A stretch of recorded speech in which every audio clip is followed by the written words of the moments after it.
Okay, selamat datang Dr. Fauzan kepada rancangan episod pertama lah podcast kali ni yang kita akan sentuh berkaitan dengan apa itu autism dan macam-macam lah, everything berkaitan dengan autism, especially since Dr. Fauzan daripada hospital UiTM, daripada Jabatan Pediatrik ataupun Jabatan Kanak-Kanak. Jadi the first question ataupun benda perkara yang pertama yang kita nak tanya yang very basic adalah, kita selalu dengar orang kata autism kan.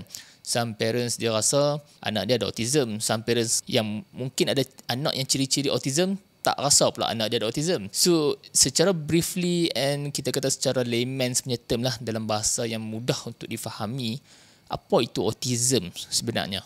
Okay, terima kasih Dr. Sani. So autism ni kalau kita nak cerita secara mudah dia adalah satu kondisi yang mana seorang kanak-kanak tu dah ada masalah dari segi perkembangan. Lebih spesifik, perkembangan di aspek pertuturan dan komunikasi dan aspek tingkah laku dia. So dua aspek perkembangan lah dia ada masalah.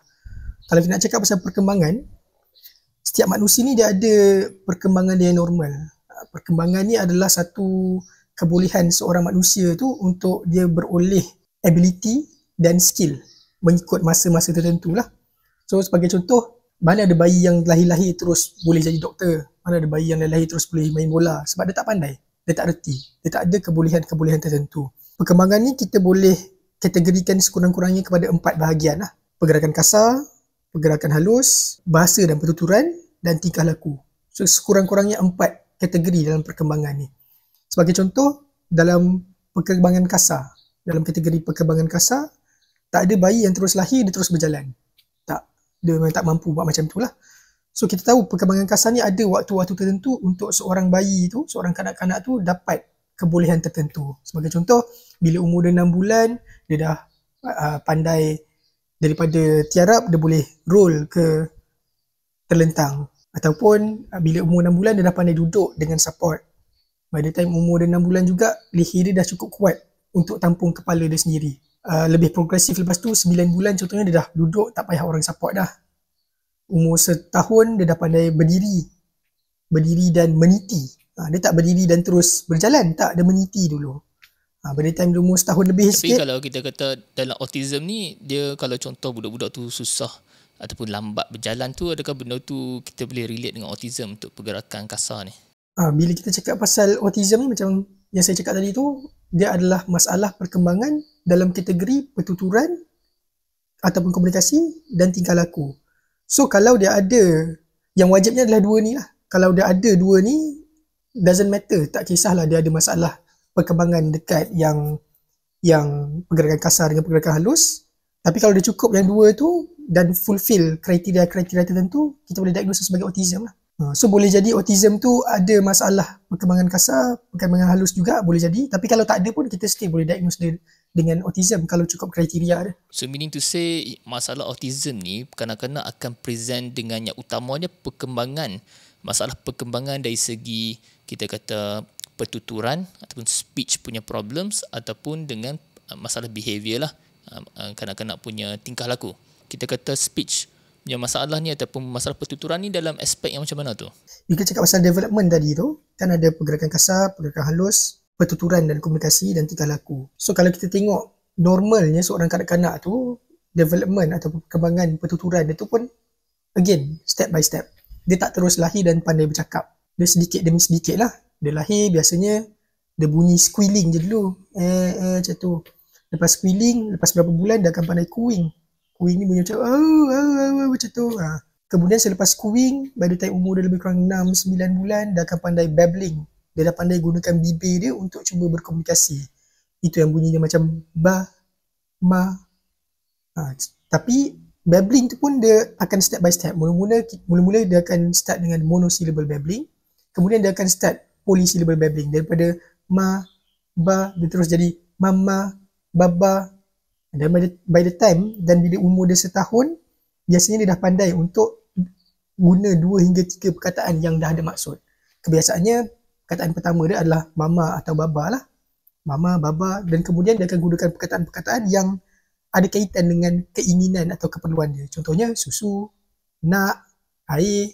So benda-benda yang dia perlukan, dia akan guna perkataan-perkataan tu. Jadi autism ni, bila kalau soalan Sani tadi, apa maksud terbantut dari segi pertuturan tu kan?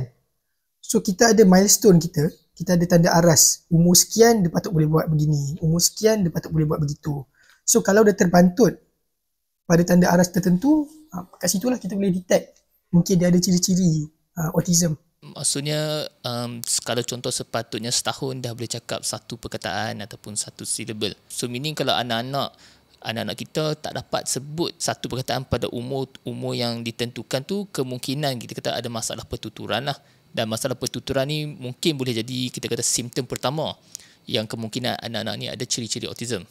Memang kalau dalam klinik kami pun, antara sebab utama seorang kanak-kanak tu dibawa ke klinik, kemudian dirujuk ke klinik kami adalah terbantut dari segi pertuturan. Itu antara sebab paling common lah. Biasanya ia akan berlaku pada umur 2 tahun, setahun lebih. Kenapa 2 tahun? Sebab untuk kita cakap seorang kanak-kanak tu terbantut percakapan dia, biasanya tidak lebih awal daripada setahun setengah. Sebab kita ada waktu anjal untuk kita nak cakap seorang kanak-kanak tu dia terbantut, dia punya perkembangan atau tak. Bila kita cakap pasal pertuturan, macam saya cakap tadi, kanak-kanak ni biasa dia akan mula ada perkataan yang berbakda pada umur 1 tahun. Itu yang paling common lah dalam populasi kita setahun. Jadi kalau kita bagi waktu anjal 6 bulan, setahun setengah lah. So kalau setahun, biasanya kebanyakan kanak-kanak dah boleh bercakap. Tapi kalau setahun 3 bulan tak cakap lagi, macam mana? Kita boleh bagi waktu lagi. Sebab boleh jadi dia lewat sedikit tapi still normal. Tapi usually by the time dia umur setahun 6 bulan, kalau tak cakap lagi, itu kita boleh kategorikan sebagai terbantut dari segi pertuturan lah dan kena siasat. Sekiranya anak-anak ada masalah terbantut dari segi pertuturan ataupun kita panggil dalam medical ni speech delay lah. So benda ni adalah kita kata red flag takut untuk kita pastikan yang anak-anak kita ni whether delay yang normal ataupun delay yang mungkin ada underlying punya ada penyakit lah. So yang kedua Fauzan kata tadi, selain daripada masalah pertuturan ada masalah tingkah laku. Boleh explain sikit masalah tingkah laku yang macam mana tu? Okey, tingkah laku ni pula termasuk dalam kategori perkembangan. Maksudnya sama juga, setiap kanak-kanak dia punya tingkah laku tu akan secara progresif jadi lebih seperti manusia dewasa lah. So tak ada bayi yang lahir-lahir terus pandai berak dan kencing kat tandas. Tak ada. Dia akan step by step. Sama juga dengan cara dia berkelakuan. Contohnya bayi by the time bila umur bayi 6-7 bulan tu dia punya mata tu dah start boleh kenal rupa. Dan pada waktu itu jugalah dia ada contohnya stranger anxiety. Stranger anxiety maksudnya orang yang dia tak kenal dia akan tak sukalah. Itu adalah normal untuk bayi yang umur dalam 7 bulan hingga setahun macam tu. Kemudian dia akan mula faham bahawa kalau bye-bye tu maksudnya, kalau dalam bayi macam ni maksudnya selamat tinggal, bye-bye contohnya. Dia dah mula tahu kalau dia angkat tangan macam ni maksudnya orang akan faham dia nak kena angkat. Dia akan mula tahu benda-benda tu. Kemudian by the time dia lebih besar, dia dah mula tahu dia kena kencing dekat tandas, dia kena berak dekat tandas. Dia akan mula pandai mengawal kencing dan berak dia. Dan dia juga akan lebih tahu macam mana nak bermain secara imaginatif. Dia tahu, dia tengok mak dia memasak, so dia pun main masak-masak. Dia tengok mak dia menyapu, dia pun dia acah-acah menyapu. Dan benda ni semua akan membantu perkembangan otak dia untuk bersosial. Termasuklah untuk macam mana nak bermain dengan orang lain. Kita ada permainan-permainan yang bayi tu akan main secara orang lain. Termasuklah juga permainan-permainan yang ada peraturan. So, dia perlukan masa untuk dia secara progresif, dia faham yang dunia ni ada peraturan, permainan tu ada peraturan. Kalau main kejar-kejar contohnya dia tahu kan ada orang yang mengejar, ada orang yang dikejar. Kalau main yorok, ada orang yang mencari, ada orang yang dicari. So semua benda ni ada progress untuk dia capai kebolehan-kebolehan tu. So kalau autism, dia akan ada tingkah laku ataupun perkembangan dari bab tingkah laku ni yang dia terbantut. Dia tak faham peraturan contohnya, dia tak faham macam mana kita nak berkawan, macam mana kita nak menyampaikan hasrat hati kita. Orang lain sedih, dia tak faham orang tu tengah sedih. Tu antara tanda-tandanya lah. Tapi kalau kita tengok sometimes dekat mall ke mana-mana kan, kita tengok kanak-kanak yang kita kata throw tantrum yang sangat-sangat teruk sampai terbaring-baring dekat lantai kan. So sometimes adakah macam tantrum ni salah satu ciri kanak-kanak dia yang ciri-ciri autism dalam kanak-kanak ni?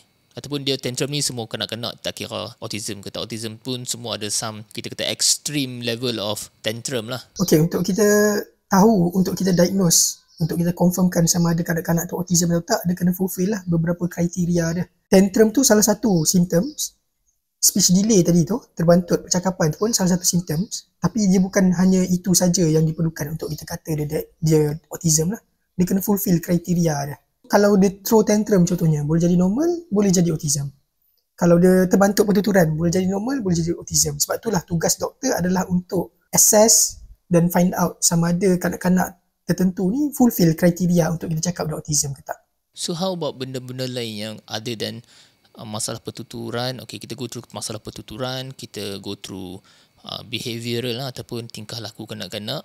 Dan apa lagi mungkin satu ataupun lagi dua ciri-ciri yang kalau kita sebagai parents ni perlu kita perhatikan lah anak-anak kita untuk watch out for, kita kata red flags yang mungkin ada pada anak-anak kita, yang mungkin orang yang tak di-train ataupun orang yang tak tahu information ni mungkin terlepas pandang, yang kata anak-anak ni ada ciri-ciri autism. Untuk jawab soalan tu ada jawapan ringkas dan jawapan panjang sikit lah. So kalau jawapan ringkas dia berdasarkan pengalaman kami dekat klinik pediatrik, sebab paling banyak untuk seseorang kanak-kanak itu dirujuk untuk rule out autism atau tak adalah speech delay lah. Kadang-kadang ada juga tingkah laku dia yang luar biasa yang boleh menyebabkan dia dirujuk ke klinik pakar untuk rule out autism. Itu jawapan ringkas dia lah. So kalau paling common, sebab berdasarkan populasi kami, paling common adalah speech delay dengan sometimes ada tingkah laku yang ekstrim. Tapi kalau kita nak jawapan panjang sikit, kita boleh go through lah symptoms autism tu. Kita nak diagnose autism ni sebenarnya dari segi medically bukan senang lah, sebab kita ada banyak kriteria lah yang kita kena fulfill. Kita tak boleh just simply kanak-kanak ni ada simptom yang pelik ataupun ada masalah pergaulan, kan kita terus label dia sebagai autism. So mungkin ramai kita kata parents tak tahulah dari segi buku yang dikenali sebagai DSM-5 nah. DSM-5 ni adalah satu buku yang kita guna untuk diagnose certain penyakit lah, termasuk autism. Di mana each penyakit seperti autism ni dia perlu fulfill ataupun memenuhi kriteria-kriteria tertentu, dengan sometimes ada untuk tempoh yang tertentu lah. So buku ni usually boleh diakses oleh doktor-doktor psychiatrics dan juga doktor-doktor di pediatrics lah yang banyak deal dengan penyakit-penyakit ni. So talking about kita kata masalah speech, masalah behaviour, lagi satu yang selalu orang tanya is dia kata anak dia ni suka sangat tengok, kita panggil kipas yang duk berpusing, ataupun anak-anak ni dia suka susun mainan, dia suka benda-benda yang kita kata teratak lah. Adakah benda tu a part of tingkah laku yang abnormal? Sebab yalah, kita mungkin sebagai kanak-kanak dulu pun kita suka susun-susun barang kan. Tapi how kita nak differentiate dia punya susun barang ni sebagai satu abnormality ataupun kita kata it's just part of being a child lah. Betul lah, saya cakap memang betul lah. Kita guna DSM-5, dia ada banyak kriteria untuk diagnose autism. Yang antara paling common kita guna, termasuk dekat klinik kami, adalah kita guna DSM-5 lah. Dan dia ada kriteria-kriteria yang dia kena fulfill untuk kita cakap, untuk kita diagnose dia autism atau tidak. Kalau dia suka tengok kipas berpusing, dia suka susun barang tu, adakah itu symptoms autism? Jawapan ringkasnya ya lah, itu symptom autism. Tapi again, apa-apa symptoms ni kena fulfill kriteria. Dan kriteria dia banyak sebenarnya. Kriteria untuk kita diagnose autism ni, dia ada at least A, B, C dan D. At least kena fulfill 4 kriteria. Dan 4 kriteria tu kita boleh pecahkan banyak lagi. Contohnya kategori A. Kategori A ni dia memang kena fulfill ada 3 benda dalam kategori A ni.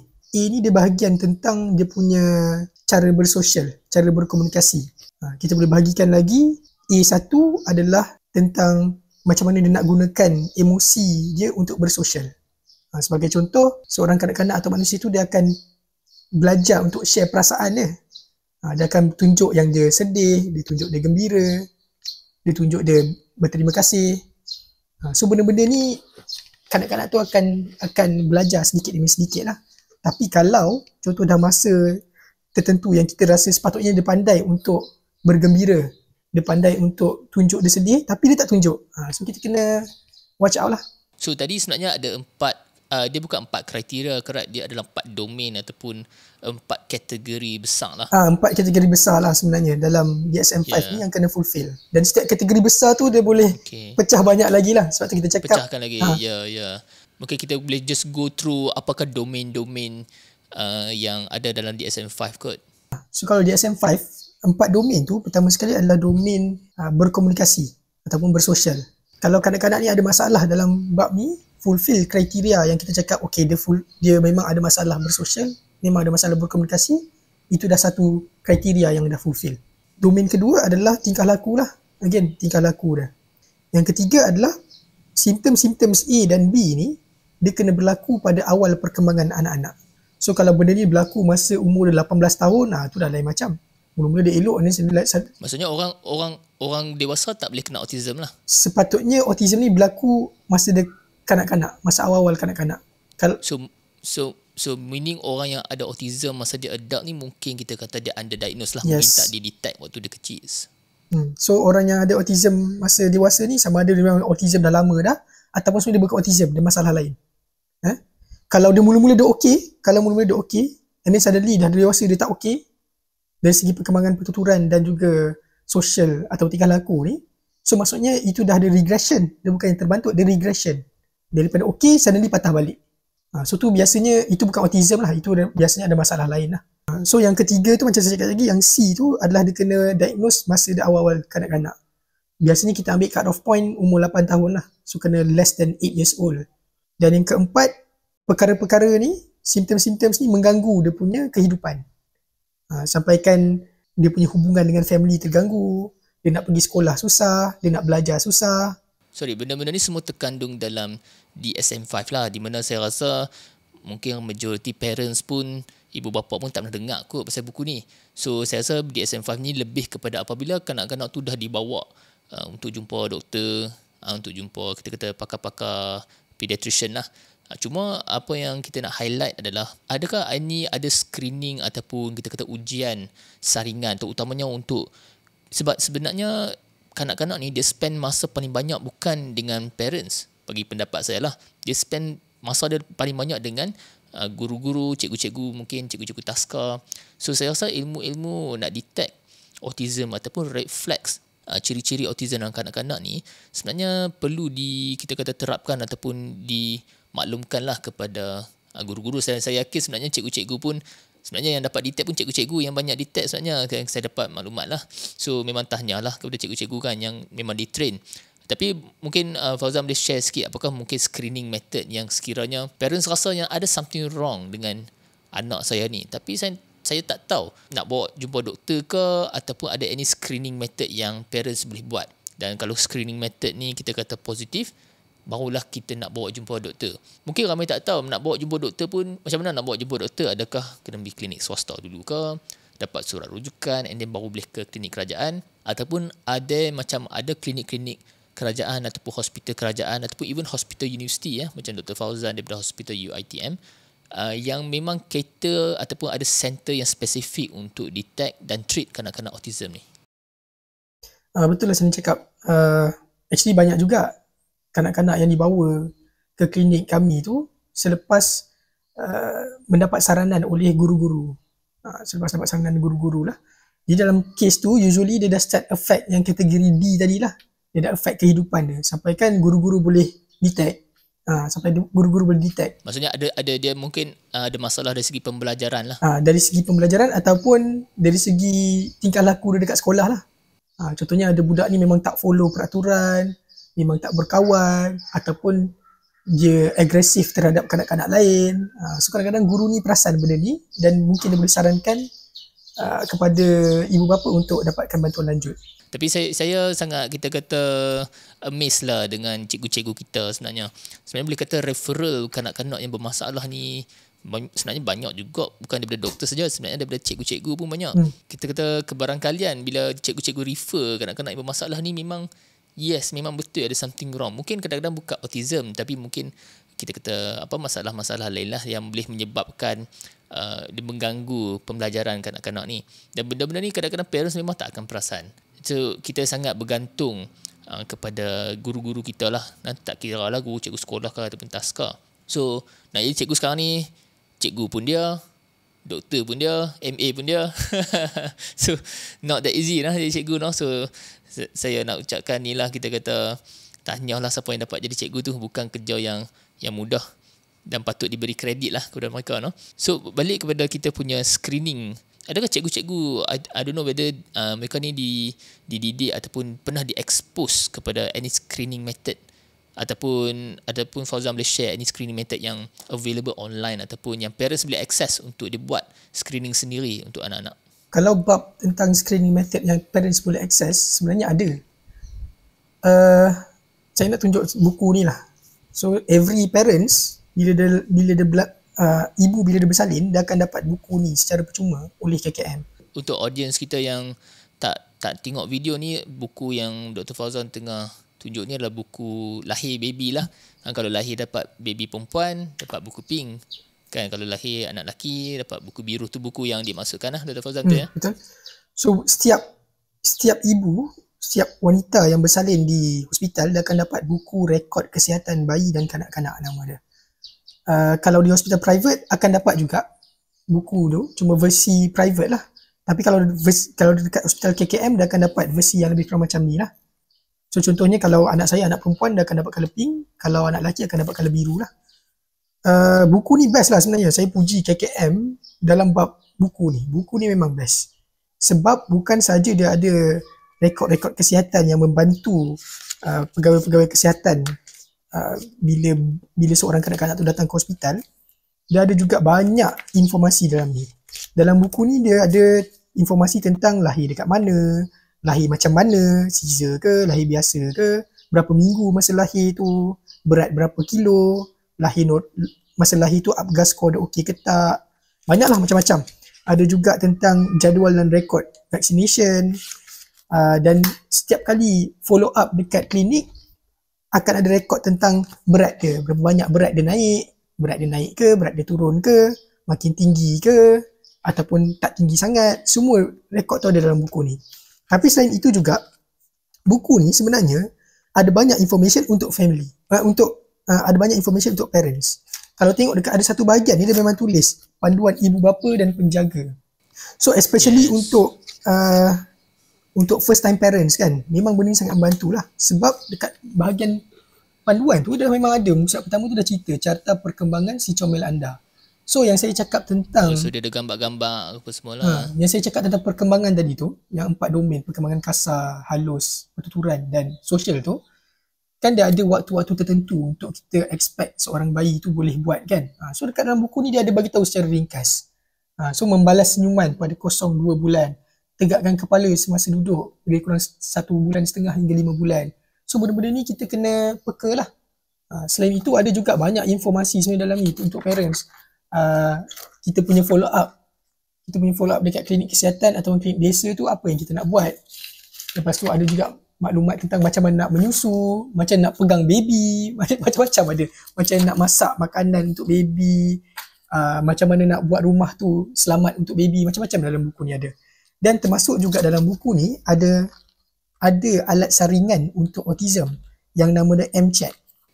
Kat satu bahagian ni M-Chat secara spesifik lah dia saringan untuk autism. Yes, memang ada secara spesifik untuk saringan autism. So M-Chat ni dia sebenarnya adalah saringan untuk perkembangan dan tingkah laku. Dia adalah saringan perkembangan tingkah laku kanak-kanak. So kalau tengok kat sini, dia memang ada, kita kena isi pada umur 18 bulan atau setahun setengah dan 3 tahun. Dan kadang-kadang kalau kanak-kanak tu menunjukkan tanda-tanda awal autism, mungkin dia kena assess juga pada umur 2 tahun. So ni adalah alat saringan lah. Bila kita cakap pasal alat saringan ni, kita buat ni boleh jadi ya autism, boleh jadi tak autism. Tapi sekurang-kurangnya kita boleh detect lah. Kalau autism kita dah boleh detect dekat sini tanda-tanda awal dia. I see. So mungkin kita reflex lah dekat situ untuk kita buat further investigations lah. Betul. So kalau parents yang memang follow up dekat klinik desa atau klinik kesihatan, klinik kerajaan lah, memang pada umur 18 bulan ni memang nurse ataupun doktor ataupun MA akan ingatkan untuk kita isi borang saringan M-Chat ni.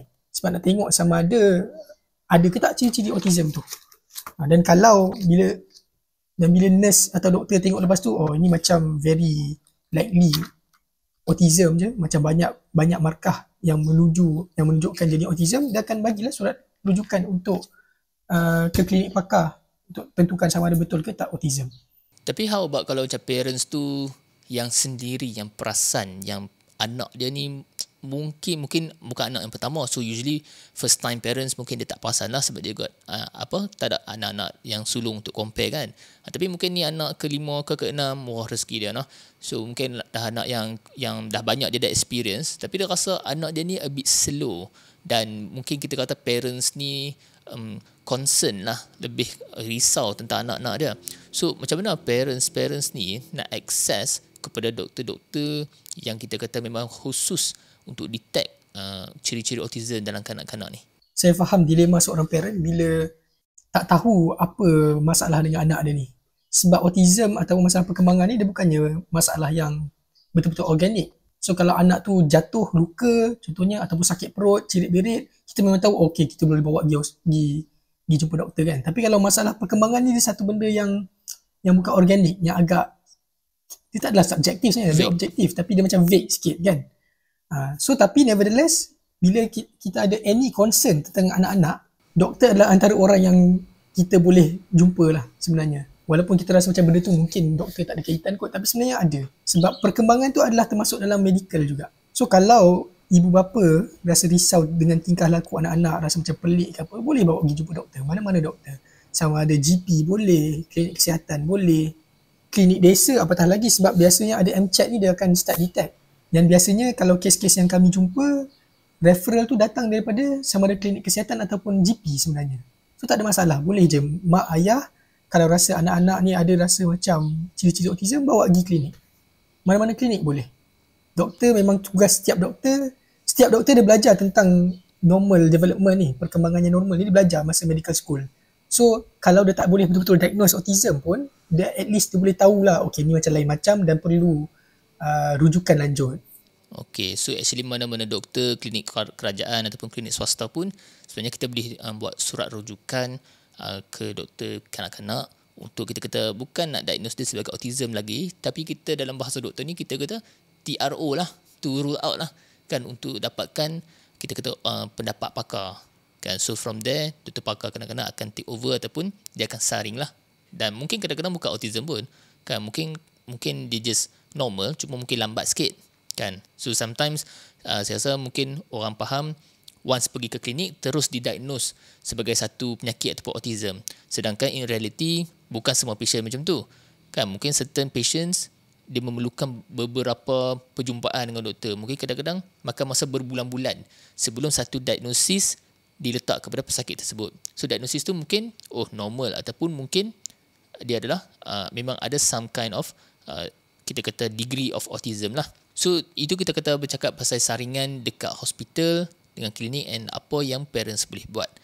So how about kalau kanak-kanak tu ataupun anak-anak kita ni dah didiagnose, dah confirm, dah bawa pergi jumpa doktor, doktor pakar pun cakap memang anak awak ni ada ciri-ciri autism dan fulfill semua kriteria autism. Sebagai seorang mak ayah ni yang dapat berita yang anak dia ni adalah autism, dari segi mental sebagai seorang parent ni, apakah macam beban ataupun macam mana parents nak prepare mental bila disebut kata anak dia ni adalah autism? Adakah autism ni dianggap macam anak-anak yang istimewa ataupun anak-anak yang sama macam kita kata ada masalah perkembangan otak ke? So macam mana dia nak prepare diri dia, dan how far anak dia ni boleh dari segi kerjaya, dari segi kita kata nak menjaga diri sendiri, capability nak menjaga diri sendiri tu sampai tahap mana?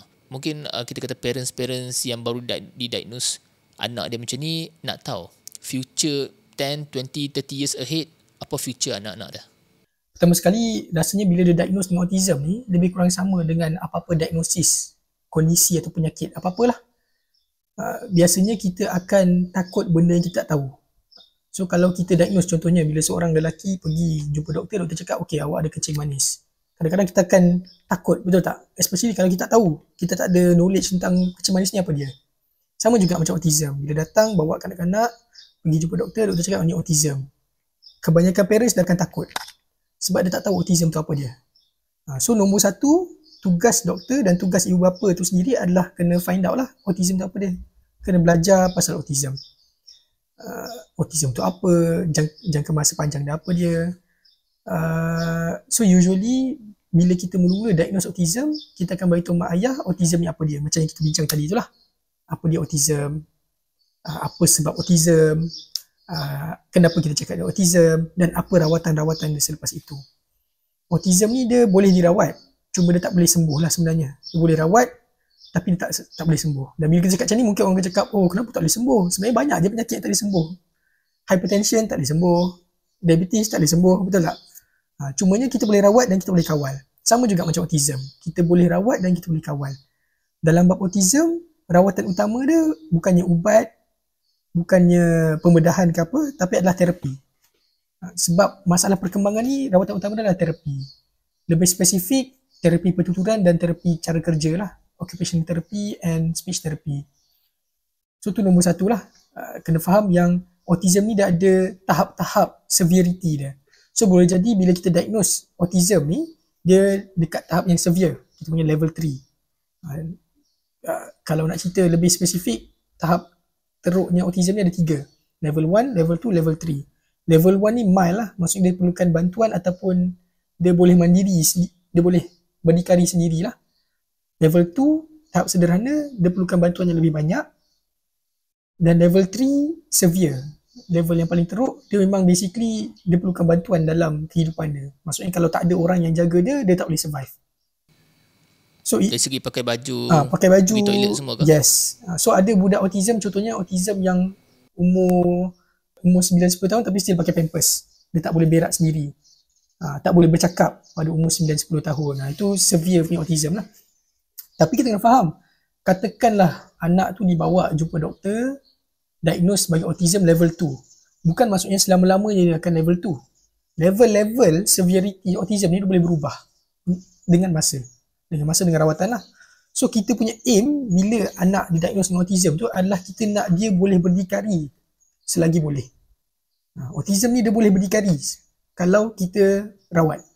Maksudnya kalau dia level 3 pada umur, let's say dia datang jumpa doktor masa umur 3 tahun, kita diagnose sebagai severe autism level 3.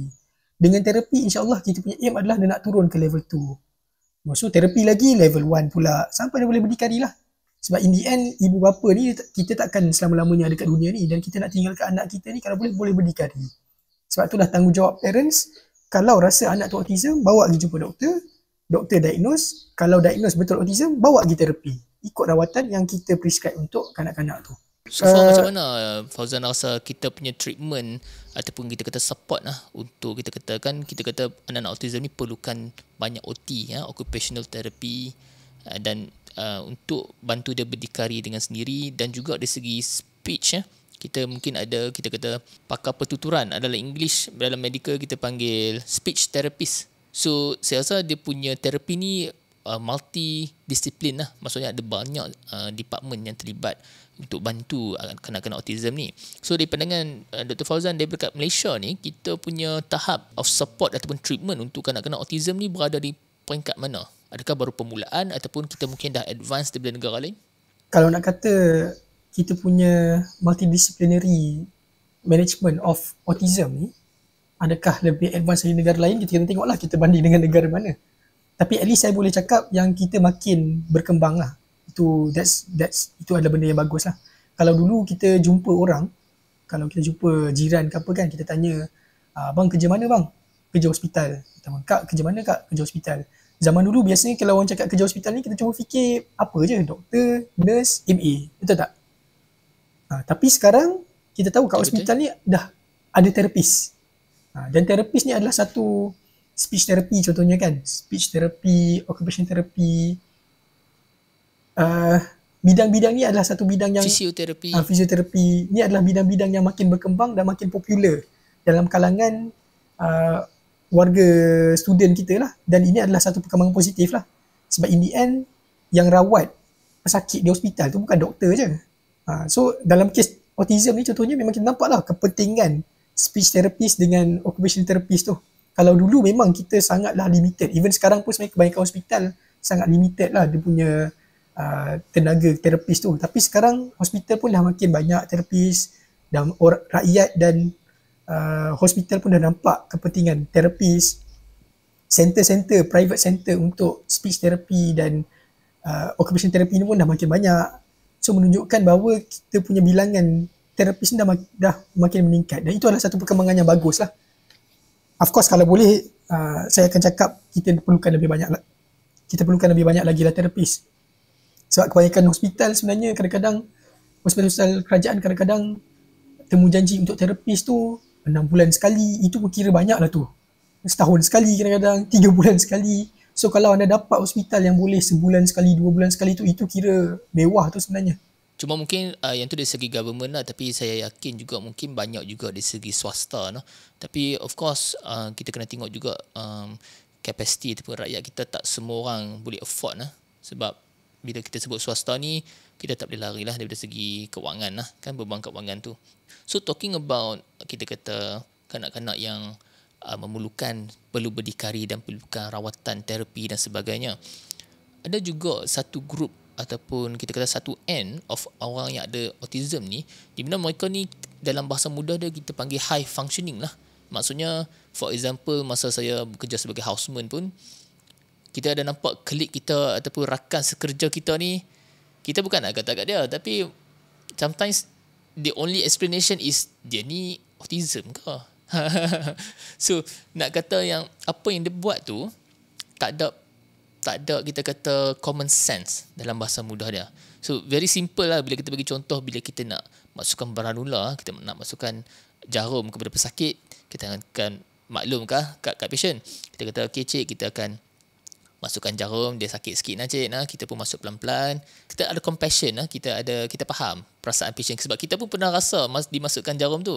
Tapi untuk certain doctors, mungkin bukan certain doctors, that particular doctor yang saya pernah bekerja tu, dia totally tak ada benda tu yang kita kata common sense tu.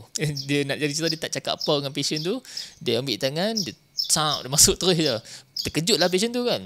So and that was not the only, bukan kita kata pesakit yang pertama yang jadi macam tu. Dan bila kita tengok tingkah laku certain orang ni pun nampak kita kata macam kita boleh detect lah dia ni lain daripada orang lain. So nak kata yang sebenarnya autism ni juga ada ataupun terlepas juga dalam orang-orang yang dah berkejaya. Maksudnya mungkin mereka ni macam Fauzan kata level 1, maksudnya very mild kind of autism, tapi masih boleh bekerja. Cuma kita kata mungkin dia punya tahap tu tak sama macam orang-orang biasa lah, even kalau mild pun. So apa pendapat Fauzan dari segi high functioning autism ni? Adakah itu goal kalau parents yang tahu dia ada autism, dan mungkin adakah itu goal sebagai seorang parents supaya anak jadi tak apa ada autism, tapi as long as dia ni high functioning, boleh berdikari, boleh bekerja, walaupun dia sedikit berbeza lah dengan orang yang normal ni. So kalau kita cakap pasal high functioning autism, memang betul. High functioning autism ni memang wujud lah. Kalau dulu kita panggil high functioning autism ni Asperger syndrome. Tapi sejak tahun 2013 kita dah tak panggil lah Asperger syndrome. Basically kita cakap dia adalah autism yang mild lah, yang level 1. So of course, macam saya cakap tadi, bila anak tu diagnose dengan autism, kita nak dia sampai ke level yang paling baik untuk dia. So kalau dia level 2, kita akan berusaha untuk dia capai ke level 1. Kalau dari level 3, kadang-kadang kita kena realistik juga. Kita tak boleh nak terus aim level 1 dalam masa sebulan atau setahun, tak. Kita kena step by step. So pada pendapat saya, kita kena aim level yang terbaik yang anak tu boleh capai. So kalau level 2, kita try capai level 1. Kalau tak dapat, tak apalah, at least kita dah berusaha. Kalau level 3, kita try capai level 2. Kalau tak dapat, tak apa, at least kita berusaha. Yang pentingnya kita kena usaha. That's why kena terapi lah. Macam dari segi penyakit buah pinggang pun kita boleh guna konsep yang sama lah. Even though kita tak boleh nak kurangkan level 2, let's say dia level 2 nak ke level 1, the best option adalah untuk dia maintain dekat level 2. Dia tak makin teruk ke level 3 ataupun level-level yang level 4 kan. So at least kalau tak ada kita kata not getting worse ataupun tidak semakin teruk, then that is also an achievement lah actually. Betul. So Fauzan, whether dekat Malaysia ni banyak tak support group yang untuk kita kata bantu parents? Sebab yalah, even kalau kita beli kereta baru pun kan, mungkin Dr. Fauzan beli kereta Merc ke apa-apa baru ni, so sebelum kita beli kereta tu, kita mesti nak join certain group Facebook dan sebagainya. Kita nak tahu ins and outs of kereta tu kan. Adakah maintenance dia mahal ke, apa selalu problem dia ke. So sama juga dalam penyakit-penyakit ni, kita sebagai manusia ni kita perlukan support group sebab kita tak mungkin tahu semua information yang dipresent kepada kita. So mungkin orang-orang yang ada anak-anak yang dah ada autism mungkin lebih berpengalaman dan ada tips-tips yang boleh membantu parents yang baru nak kita kata masuk dalam dunia ni. So support group, adakah ada any official support group yang parents boleh join? Okey, memang antara saranan kita bila anak-anak tu mula didiagnose dengan autism adalah kita sarankan kepada ibu bapa untuk cari support group. Sebab dengan support group kita akan dapat lebih banyak informasi, akan dapat lebih banyak knowledge dan itu akan membantu kita dalam mengharungi journey autism tu lah. So kalau nak support group yang kalau tanya support group kat Malaysia ni ada ke tak, memang ada. Actually banyak juga sebenarnya support group kat Malaysia. Tapi kalau saya nak bagi suggestion tentang just one particular support group, tak ada lah. Dia kena bergantung kepada kondisi anak tu sendiri. Banyak perkara sebenarnya. Satu, kondisi anak tu sendiri. Adakah dia mild autism, adakah dia moderate, adakah severe. So beza orang yang mild autism, let's say anak dia datang tu memang mild autism je dengan anak yang severe autism. Pemahaman, dia punya pengalaman pun berbeza. Support group untuk mild autism pun lain dengan severe autism contohnya. So kita kalau kita severe autism, janganlah kita terus join. Ya, taklah. Kalau kita anak kita severe autism, janganlah kita terus join anak yang high functioning autism. Nanti takut jadi stress. Takut jadi pressure sangat pula. So sebab kita akan masuk dalam competition lah. Kita mula nak membezakan anak aku macam ni, anak dia macam tu. Ataupun nama ada dia macam tu, anak aku tak boleh macam ni kan. Ataupun kita ada expectation yang berbeza lah. Dan termasuk juga kadang-kadang orang lain tak rasa apa yang kita rasa dengan anak kita sendiri. Macam kita sebut tadi, autism pun dia bukanlah kita, walaupun dia dalam semua anak-anak ni dalam kategori autism, tapi bila kita compare one to one, it's not comparing apples to apples lah. Yeah. Sebab each kanak-kanak yang ada autism ni, dia punya perkembangannya tu sangat berbeza. Kan? Setengah orang mungkin lebih maju daripada anak kita. Anak kita mungkin baru nak start to catch up. So sometimes kita perlu bagi masa tapi sebenarnya susah lah sebagai parents ni. Saya tak tahu lah, it's in the nature seorang parent ni untuk suka bandingkan lah kot anak-anak. Not only dari segi perkembangan, sometimes academics, kan, banyak benda lah. Of course kita nak anak kita jadi yang the best, tapi sometimes kita put unnecessary pressure dekat diri kita, and not to mention pressure kepada anak tu sendirilah untuk anak-anak yang normal ni lah. Betul. Okay, so kita boleh move on kepada punca-punca autism ni. Sebenarnya punca autism ni banyak kita tengok dekat social media yang kita kata memberi gadget ataupun screen time kepada anak-anak ni merupakan salah satu punca kanak-kanak ni lebih berisiko untuk kena autism. Dan not only kita kata gadget kita tengok sometimes ni personal experience saya lah ataupun personal observation. Kita tengok especially doctors lah, mungkin sebab kita dalam circle of doctors ni, saya perasannya anak-anak doctors ni kebanyakannya mereka ni memang ada seorang ataupun dua anak yang ada ciri-ciri autism atau memang dah didiagnose dengan autism. So soalan dia, adakah disebabkan anak-anak tu ditinggalkan di rumah ataupun ditinggalkan di pengasuh, kurangnya communication masa anak-anak ni kecil menyumbang kepada risiko kanak-kanak tu jadi autism. Sebab memang bagi saya agak ketara lah orang-orang yang ada berkejaya, not only doctors lah, kita kata parents yang berkejaya ni, risiko untuk anak dia kena autism ni agak tinggi. Adakah kita kata statement tu betul ke, salah ke, macam mana? Pertama sekali, kalau antara benda yang doktor kena bagi tahu ibu bapa bila kita diagnose seorang kanak-kanak tu dengan autism adalah kita kena counsel lah apa punca autism ni. Jadi jawapan mudah dia adalah kita tak tahu apa penyebab autism. Kita memang tak tahu apa penyebab autism. Kita tahu autism ni dia ada association dengan beberapa penyakit lah. Contohnya dengan sindrom-sindrom tertentu. Kalau kita nak cakap ada satu je punca autism ni susah. Contohnya kita cakap adakah sebab genetik saja, susah nak cakap itu. Adakah sebab penyakit saja, susah nak cakap itu. Adakah sebab gadget, susah nak cakap itu. Sebab kita memang tak tahu apa punca autism. Kita tak jumpa satu gene autism yang kata kalau kita turn on that gene, dia akan autism. Kalau kita turn off, dia tak autism. Memang kita tak jumpa. Tapi kita tahu at least untuk autism ni dia ada dia punya associated factors, ada dia punya risk factors. Contohnya, biasanya kalau family tu ada family history of autism, kita perasan memang akan lagi tinggi risiko untuk anak tu ada autism. Kalau contoh lain adalah kalau anak tu lahir pramatang, memang agak taklah agak tinggi, lebih tinggilah dia punya risiko untuk autism berbanding dengan bayi yang lahir matang. Ibu bapa yang ada masalah mental juga, contohnya skizofrenia, kita perasan anak-anak dia lebih berisiko untuk ada autism. Kalau ibu ada guna ubat-ubat tertentu masa pregnant seperti sodium valproate, ubat untuk sawan, kita perasan juga ada risiko untuk autism.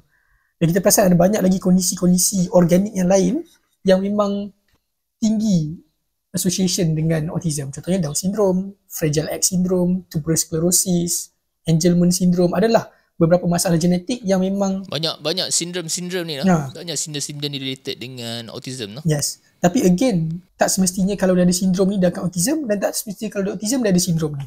Cuma kita perasan berdasarkan data statistik yang kita ada memang ada kaitan. Nombor dia tu tinggi sikit dalam sindrom ni. Cuma kita nak cakap betul-betul ini punca dia, susah lah sebenarnya. So sekarang ni sebenarnya kita tak tahulah, kita tak boleh pinpoint exact cause yang menyebabkan autism dalam kanak-kanak ni lah.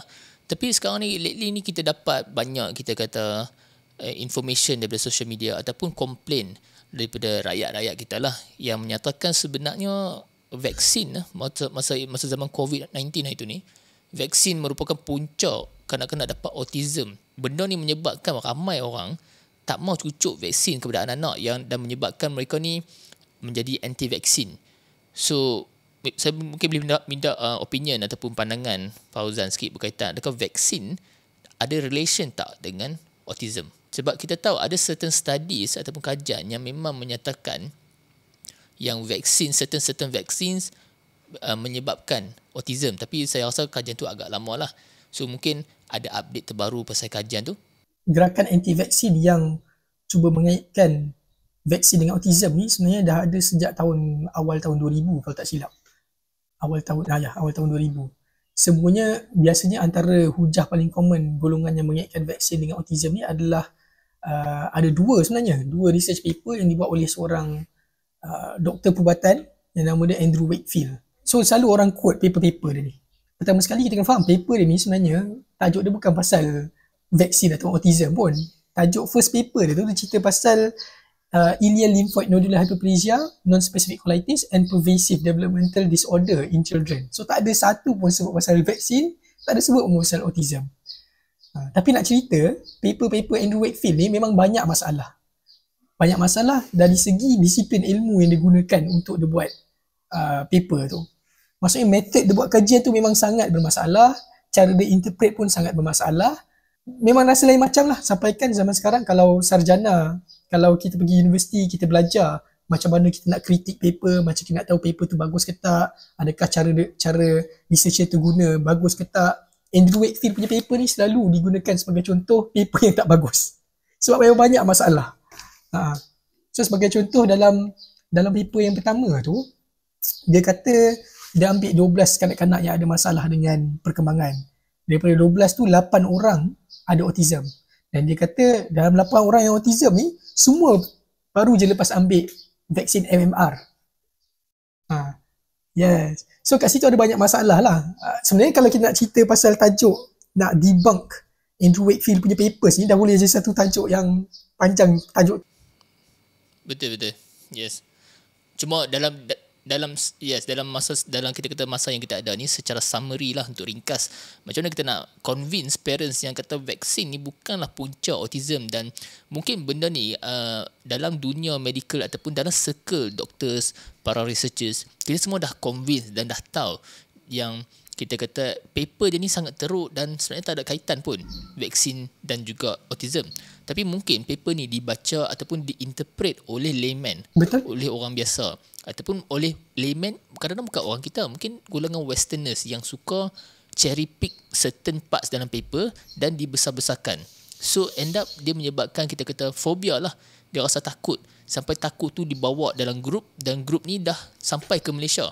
Dan apa yang lagi kita kata lagi sedih adalah di mana kanak-kanak ataupun anak-anak parents ni tak diberi vaksin ataupun kebajikan lah, kita kata ni adalah kebajikan yang sepatutnya ataupun protection yang sepatutnya diberikan, disebabkan oleh misinformation. So kalau boleh dalam kita kata dalam summary, kita boleh kita summarizekan kenapa paper ni tak boleh pakai, dan argument ni adalah kita kata very very misleading. Okay, in summary, kenapa kita nak cakap paper yang tak dipakai, memang sebab method dia buat kajian tu sangatlah teruk. Method dia guna kajian tu sangat teruk dan memang nampak shady. Kenapa dia tak buat kajian-kajian itu dengan cara yang betul? Dia tahu macam nak buat, tapi dia tak buat. Dia sengaja tak buat kajian tu dengan cara yang betul. Kita bukan cakap pasal dia punya findings, cakap pasal cara dia buat kajian tu memang sangat salah.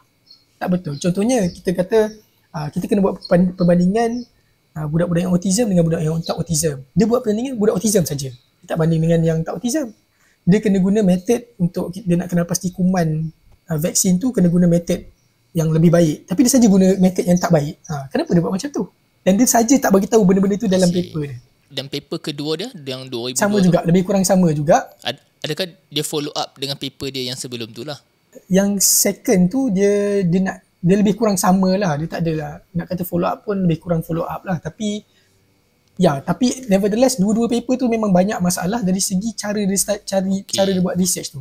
Itu pertama. Keduanya, dah banyak pula research study selepas itu yang menggunakan method yang baik dan berjaya membuktikan tak ada kaitan antara vaksin dengan autism. Kita bila kita nak buat research ni, tak kisahlah perubatan ke engineering ke apa-apa research, bila kita nak buat paper, dia bukan sekadar cara kita nak buat study tu, method apa yang kita nak guna, alat apa kita nak guna, macam mana kita nak interpret dia punya data. Bukan tu je. Dia ada juga ethic committee.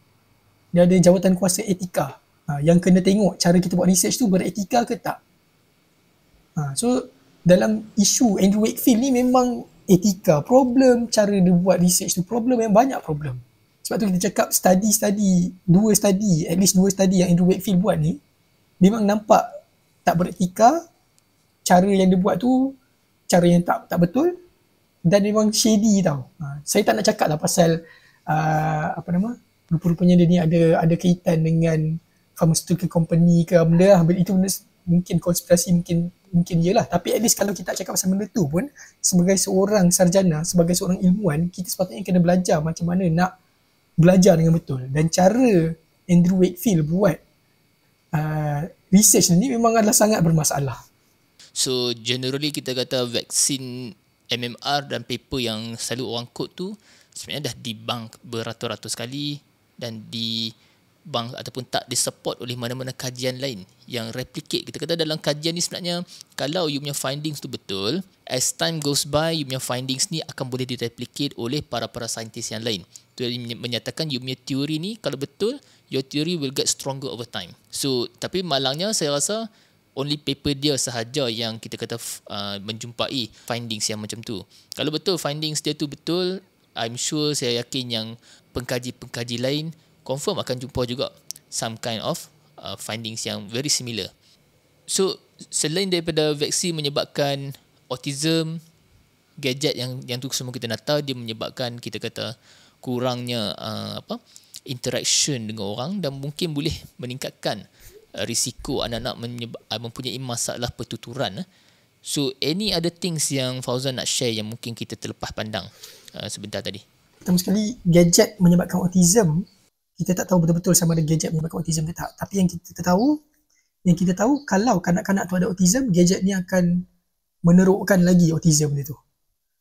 So gadget ni kita dah ada multiple studies pasal gadget, pasal screen time dan efek dia kepada kanak-kanak dari segi perkembangan dan dari segi organik punya problem juga, seperti obesity dan sebagainya lah. Dan kita tahu kalau bukan autism pun, gadget ni memang dia boleh mengganggu perkembangan pertuturan kanak-kanak. So apatah lagi kalau autism yang memang ada masalah pertuturan, lagilah gadget ni akan menerukkan lagi autism tu. Itu yang pertama. Tapi satu benda yang saya rasa kita terlepas sikit adalah saya nak cakap tentang kad OKU. Antara rawatan ataupun antara management yang kita akan maklumkan dan kita akan counsel kepada mak ayah adalah tentang pendaftaran kad OKU. Autism itself pun dah ada banyak stigma dah. Masyarakat kita stigma dan misconception kepada autism ni pun dah banyak. Apatah lagi tentang OKU. Tak kisahlah OKU fizikal ke, OKU autism ke, memang masyarakat kita banyak stigma. Dan ini menyebabkan kadang-kadang parents ni reluctant untuk daftar anak OKU. Sedangkan kita memang sarankanlah anak yang didiagnose dengan autism kena daftar kad OKU. Kenapa kena daftar? Pertama sekali, kita kena berlaku adil dekat anak-anak. Bila cakap pasal berlaku adil dekat anak-anak ni, kita kena meletakkan sesuatu pada tempatnya lah. So kalau anak kita tu autism, kita kena layan dia, rawat dia sebagai seorang yang autism. So sebagai contoh, kalau anak-anak autism, dia perlukan cara pembelajaran yang berbeza dengan anak-anak yang lain. Dia perlu pergi sekolah yang khas. Contohnya, kena pergi PPKI lah. Program pembelajaran khas integrasi, je tak silap. PPKI lah. Dekat sekolah rendah, sekolah menengah kerajaan kan. Tapi nak masuk PPKI ni, kena ada kad OKU. Kena daftar OKU. Sebab itulah pentingnya untuk kita daftar kad OKU ni. Sebab kalau tak daftar OKU, anak tak boleh masuk PPKI. Kalau anak tak masuk PPKI, daripada dia moderate autism dan kita harap dia boleh ke mild autism, dia makin lagi teruk. Ataupun dia stay tak maju langsung pun. Sedangkan dia ada potensi. So that's why kepentingan dia untuk daftar kad OKU. Kenapa parent stigma dengan kad OKU ni, selain nama dia OKU, kebanyakan parents dia risau nanti bila dia dah besar nanti nak cari kerja macam mana? Boleh ke cari kerja ada kad OKU? Jawapannya boleh. Kad OKU ni kita tak perlu beritahu orang lain pun kita ada kad OKU. Kita tak perlu beritahu siapa pun kita ada kad OKU. Majikan pun biasanya dia tak tanya kad OKU. Awak nak kerja ni, awak ada OKU tak? Tak ada. Majikan biasanya tak tanya benda tu. So sebenarnya kad OKU ni melayakkan seseorang tu untuk mendapat certain access ataupun certain kemudahan, kita kata special treatment lah kan, berbanding dengan orang biasa. Kalau kita tak daftar disebabkan oleh nama tu, sebenarnya bukan saja rugi kepada parents, tapi rugi juga kepada kanak-kanak tu. Sebab kita selalu ingat kad OKU ni dia ada, kita kata contoh ada bantuan kewangan. Tapi not only dari segi kewangan, kita kena tengok juga dari segi bantuan pelajaran. Kan banyak-banyak lagi bantuan yang mungkin kita pun tak aware apabila kita daftar dengan kad OKU ni. Especially dari segi rawatan lah yang utamanya. Boleh sampai satu tahap, saya akan cakap sebenarnya zalim lah kalau anak tu perlukan kad OKU tapi kita tak daftar kad OKU. So kalau doktor sarankan daftar kad OKU, daftar kad OKU. Dia bukan sekadar boleh membantu dari segi pelajaran, boleh masuk PPKI, dia juga membantu banyak benda sebenarnya. Contohnya bil masuk hospital. Hospital kerajaan, walaupun dia cakap hospital kerajaan ni free, tapi tak semua hospital kerajaan free. Contohnya hospital universiti lah. Hospital universiti tak semua free. Bayaran masuk ward tu still kena bayar. Tapi kalau ada kad OKU, bayaran tu akan jadi free. So nampak tak apa kelebihan kad OKU kat situ? Kita belum cakap lagi pasal kadar tertentu untuk masuk theme park ke, untuk guna public transport ke. Bahkan kalau dah besar nanti nak loan rumah pun dah ada kadar OKU dah sebenarnya. So that's why kalau doktor sarankan anak tu kena kad OKU, daftarlah kad OKU. Kadang-kadang mungkin ada certain case mild autism yang doktor cakap tak payah daftar kad OKU pun tak apa. Mungkinlah ada yang macam tu. Kalau tu lain cerita lah. Tapi kalau doktor rasa memang kena daftar kad OKU, better daftarlah kad OKU. So it's a case by case basis lah. So just kita dapatkan nasihat doktor whether perlu daftar ataupun tak. So saya rasa kita dah go through, kita kata quite a lot lah kan, banyak sangat benda yang kita go through berkaitan dengan tajuk autism ni. Dan saya rasa kita go through apakah itu autism lah, ciri-ciri ataupun red flags yang sebagai parents apa yang dia perlu tengok dalam anak-anak dia. Dan kalau ada red flags ni, boleh bawa jumpa doktor untuk kita buat saringan autism yang proper, ataupun just untuk dapatkan opinion daripada pakar-pakar kanak-kanak whether autism ke, mild autism ke, ataupun mungkin dia normal cuma mungkin sedikit lambat lah dari segi perkembangan dia. Kita ada go through juga berkaitan dengan rawatan kan, dan juga punca-punca ataupun kita kata misconception lah dari segi punca autism dan mungkin benda-benda yang related dengan autism ni. So saya rasa untuk kita kata episod pertama podcast 2024 kita ni, saya rasa mungkin dekat tu dulu, masa pun tak banyak dah.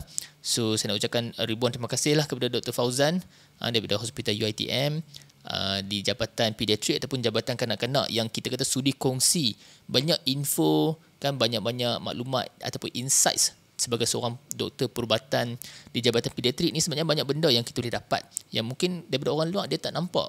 Apa yang kita kata most common symptoms autism ni present dekat klinik sebab apa? Dia tak akan present sebagai, oh doktor, anak saya ni ada autism. Tapi dia akan present dengan kita kata symptoms. Contohnya symptom macam Dr. Fauzan kata tadi adalah symptoms pertuturan, masalah pertuturan ataupun speech delay. So yang tu adalah most common symptoms dalam autism. Dan juga untuk pendengar-pendengar kita yang suka dengan Dr. Fauzan ni ataupun nak follow Dr. Fauzan ni, boleh follow dekat mana Dr. Fauzan? Saya Doktor Perubatan Jabatan Perubatan Hospital Sultan Abdullah UiTM. Tapi saya banyak berkongsi tentang seni bela diri lah, sebab saya Brazilian Jiu-Jitsu Blue Belt, dan saya perasan dalam kalangan Melayu luar bandar especially, apatah lagi doktor Melayu, tak banyak yang belajar tentang Brazilian Jiu-Jitsu ni. Bahkan masyarakat Melayu kita ni masih banyak yang tak tahu pun Brazilian Jiu-Jitsu tu apa dia lah. Jadi saya banyak dedicate social media saya untuk berkongsi tentang seni bela diri ni. So kalau nak follow, boleh follow kat TikTok Dr. Fauzan @dr.fauzan FAWZAN. Boleh tengoklah kat situ info-info tentang secara umumnya seni bela diri dan juga secara spesifiknya Brazilian Jiu-Jitsu, dan saya cuba kaitkan sains di sebalik seni bela diri ni. Okey, baik. Thank you Dr. Fauzan. So Dr. Fauzan juga seorang blue belt dalam Brazilian Jiu-Jitsu. So jangan buat main-main lah dengan doktor ni, no. So terima kasih banyak Dr. Fauzan. Mungkin kita boleh ada kita kata episod yang seterusnya berkaitan dengan tajuk-tajuk kanak-kanak yang lain. So saya rasa dekat dulu untuk podcast kali ni. Terima kasih kepada semua yang sudi join. Kalau anda suka, anda boleh follow podcast saya di Spotify dan juga di Apple Podcast.